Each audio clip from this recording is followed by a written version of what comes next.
Most people look at game delays as something bad. I don't necessarily think that's the case because in the case of the developers of Fable, yes, that massive game from the early 2000s that we all played, they recently announced, and I know this is old news, but they recently announced that Fable is going to be delayed till 2026. It was actually made on the official Xbox podcast from a chap called Craig Duncan, responsible for the game. I'm actually going to go to that video right now where he talks about the fact that it's delayed and some of the reasons why. So let's just have a quick listen to this right now. Well, there's one other highly anticipated game that people would be very excited about that we haven't talked about yet, and that's Fable. Yes. So where are we at with Fable? So logo. I just want to start with really excited about progress, really excited where Playground are. We previously announced the date for Fable as 2025. We are actually going to give Fable more time, and it's going to ship in 2026 now. While I know that's not maybe the news people want to hear, what I want to assure people of is that it's definitely worth the wait. Well, I'm going to stop it there because you heard enough of that to know what is exactly going on.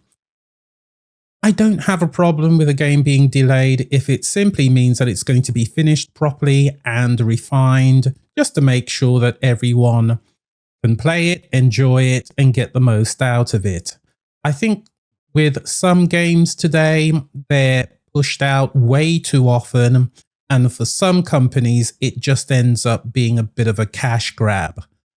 My hope is that Fable is not going to be that. Now, it is a complete and total reimagining of the game.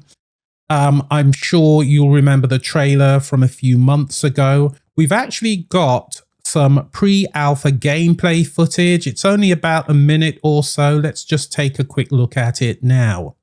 So this is the pre-alpha game footage. Like I said, there's not a lot of gameplay, but it does give you a sense of what the game's actually going to look like. Let's take a quick look at it right now. I have to say, it kind of reminds me a little bit of The Witcher. I mean, I like the way that looks. Environments, the horse riding, all of that looks good. We've got some two-handed gameplay there. Done. Don't quite understand the bear trap with sausages, but I guess it's got something to do with, where is it? There it is. That. So, to me, this looks pretty awesome, actually. I'm really interested. She's going to kick a chicken there. So I'm really interested in what it's actually going to look like once it's all done. It is pre-alpha, as I said, but it's looking kind of cool. Like I said, it's a little bit of The Witcher, a little bit of some of those third-person RPGs that we've been playing, Assassin's Creed Odyssey, Horizon, is it Forbidden West now? Horizon Dawn Forbidden West, that sort of thing. It's looking cool. I like it. I do know that there was a bit of a backlash for the character and her not being pretty enough, which is just completely ridiculous. But backlash and accusations of being woke don't end there. We've got to talk about another game. Now, the other game that we need to talk about very briefly is one called South of Midnight.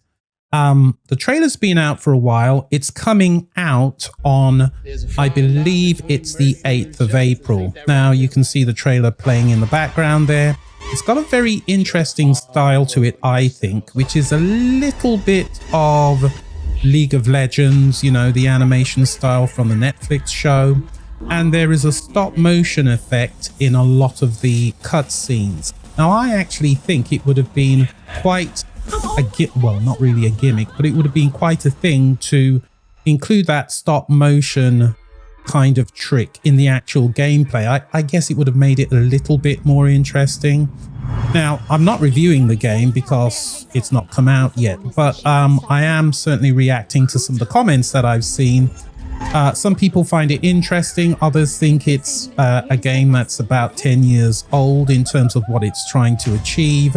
And of course, there are some people, some reviewers who've said that it's woke for a variety of reasons. I'm sure a part of it's got to do with the fact that the lead character just so happens to not be white. I'm not even going to comment on that because that would be beneath me. So personally, it's not my cup of tea, though there are some elements there in terms of the folklore of the South. That's actually quite interesting, but I'm a big fan of the animation style that I've seen so far. So, I mean, if it is your cup of tea, definitely go out and get it.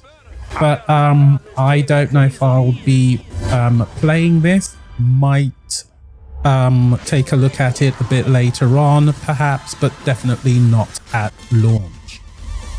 Anyway, like I said, it comes out on the 8th of April. Let's just stop that now. So that's really what I wanted to talk about in this video. It's been a bit of an interesting one, the fact that Fable's delayed and South of Midnight is going to be released in a couple of days' time. It's all I'm really going to talk about for now, but as always, if you've got any questions, comments or suggestions, just drop them below and I'll see you in the next one. Bye bye.